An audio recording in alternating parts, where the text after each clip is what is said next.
रामायण भगवान राम की कथा में आपका स्वागत है।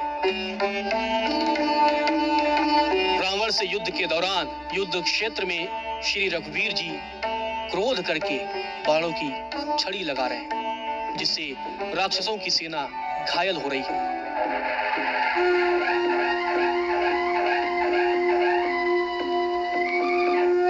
वही जब देवताओं ने देखा कि प्रभु बिना रथ के युद्ध कर रहे हैं, जबकि रावण मायावी युद्ध कर रहा है, तो इंद्र ने तुरंत अपना रथ प्रभु श्री राम के पास भेज दिया। सारथी मातली रथ लेकर श्री रघुनाथ के पास पहुंचा। श्री रघुनाथ को रथ पर चढ़े देखकर वानर विशेष बल पाकर दौड़े। वहीं रावण अब प्रभु श्री राम को दुर्वचन कहने लगा। इसके बाद वज्र के समान बाण छोड़ने लगा। श्री रघुवीर ने अग्नि बाण छोड़ा और रावण के सब बाण क्षण भर में भस्म हो गए। रावण करोड़ों त्रिशूल और चक्र चलाता, परंतु प्रभु बिना परिश्रम के ही उसे काट कर हटा देते। क्रोध में रावण ने श्री राम के सारथी को बाण मार दिया, जिससे श्री राम क्रोधित हो गए। उन्होंने अपने सारथी को उठाया और धनुष को कान तक तानकर भयानक बाण छोड़े। श्री राम ने रावण के सारथी और घोड़ों को मार डाला और फिर रथ को चूर चूर कर दिया। रावण तुरंत दूसरे रथ पर सवार हो गया और उसने कई तरह के अस्त्र शस्त्र प्रभु पर छोड़े। रावण ने 10 त्रिशूल चलाए और श्री राम के चारों घोड़ों को मारकर पृथ्वी पर गिरा दिया।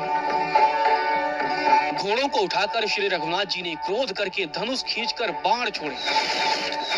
श्री रघुनाथ ने 30 बाण मारे और रावण के 20 भुजाओं समेत 10 सिर काटकर पृथ्वी पर गिरा दिए। लेकिन सिर और हाथ कटते ही फिर नए हो गए। रावण की माया को देखकर अंत में विभीषण श्री राम के पास पहुंचे। विभीषण को देखते ही रावण क्रोधित हो गया और उसने प्रचंड शक्ति छोड़ दी। श्री राम ने विभीषण को पीछे कर स्वयं शक्ति सह ली। शक्ति लगने से श्री रघुवीर कुछ समय के लिए मूर्छित हो गए। इसके बाद विभीषण स्वयं रावण पर प्रहार करने पहुंचा। विभीषण को थका देखकर हनुमान जी रावण से युद्ध करने लगे।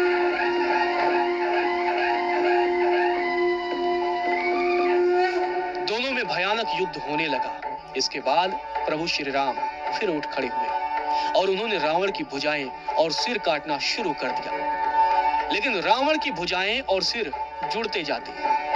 जैसे जैसे प्रभु श्री राम उसके सिर और भुजाओं को काटते, वैसे वैसे ही रावण की भुजाएं और सिर फिर से जुड़ते जाते। तब विभीषण ने श्री रघुनाथ को रावण की मृत्यु का भेद बताते हुए कहा कि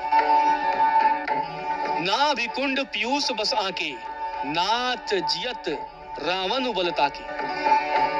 अर्थात इसके नाभिकुंड में अमृत का निवास है। हे नाथ, रावण उसी के बल पर जीता है।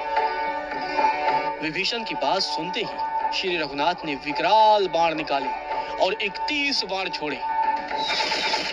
एक बाण ने नाभि के अमृत कुंड को सोख लिया और अन्य 30 बाण उसके सिरों और भुजाओं में लगे। बाण ने भुजाओं और सिर को अलग कर दिया। इसके बाद रावण का धड़ पृथ्वी पर गिर पड़ा।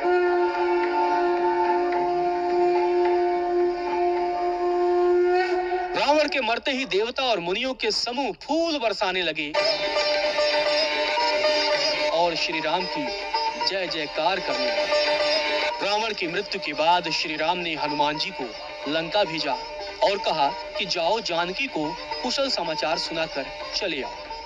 हनुमान जी जानकी जी के पास पहुंचे और उन्होंने श्री राम के कुशल होने का समाचार सुनाया।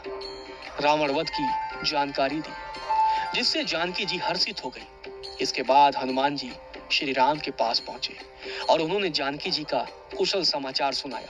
फिर श्री रघुनाथ ने विभीषण और अंगद जी को जानकी जी को लाने का आदेश दिया।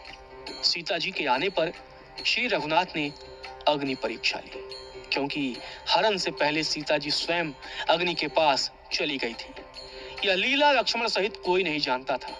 यही वजह था कि जब श्री राम ने सीता जी की अग्नि परीक्षा लेने की बात कही तो लक्ष्मण क्रोधित हो गए। हालांकि समझाने पर वे समझ गए। इसके बाद श्री रघुवीर ने लक्ष्मण जी को आदेश दिया कि विभीषण जी का राज्याभिषेक संपन्न कराएं। विभीषण जी के राज्याभिषेक के बाद श्री रघुनाथ अयोध्या वापस लौटना चाह रहे थे, क्योंकि वनवास के 14 वर्ष पूर्ण होने वाले थे। अगर अयोध्या पहुंचने में एक भी दिन देर हो जाती तो भरत जी प्राण त्याग देते। विभीषण जी ने पुष्पक विमान मंगाया।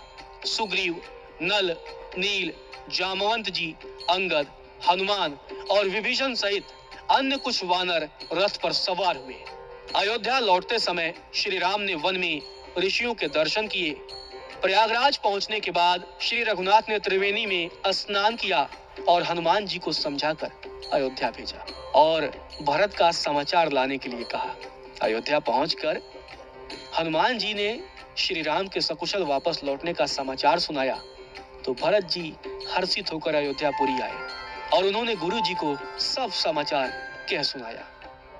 फिर राजमहल में खबर जनाई गई कि श्री रघुनाथ जी कुशल पूर्वक अयोध्या आ रहे हैं। खबर सुनते ही सब माताएं दौड़ उठी। भरत जी ने सबको समझाया।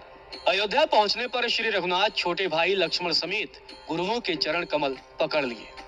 वहीं भरत जी ने प्रभु के चरण पकड़ लिए। फिर कृपा निधान श्री राम जी भरत जी से कुशल पूछते हैं। वहीं अपने राम लक्ष्मण को देखकर माताओं की ममता का ठिकाना नहीं रहा।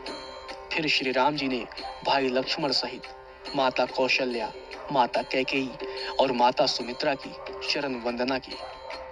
इसके बाद कृपा के समुद्र श्री राम जी जब अपने महल को गए तब नगरवासी सुखी हो गए।